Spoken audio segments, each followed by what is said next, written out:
আর নন্দীগ্রামের ঘটনাটা তো আমি আপনাদের আগেই বলেছি, আমাকে প্রতারণা করা হয়েছে, আমার রিগিং করা হয়েছে, টোটাল ভোট লুট করা হয়েছে।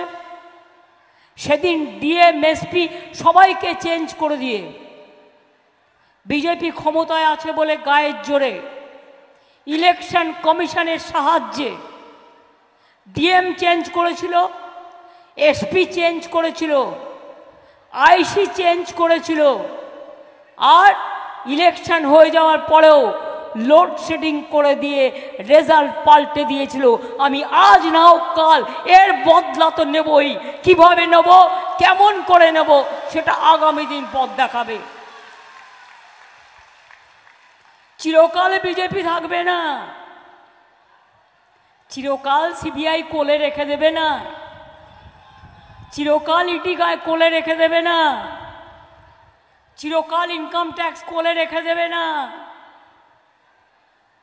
একদিন না একদিন উপযুক্ত জায়গা যারা করেছেন তাদের উদ্দেশ্যে বলি, ঈশ্বর আল্লাহ বলে কিছু যদি থাকে তারাই করে দেবেন। কন্টাই এবং তমলুক বলে যাই, সাথে নেতাদেরও। এখানে কিন্তু প্যাকেট চলে, 1 2 3 4 5 6, রাতের অন্ধকারে পকেটে গুজে দিয়ে যায়।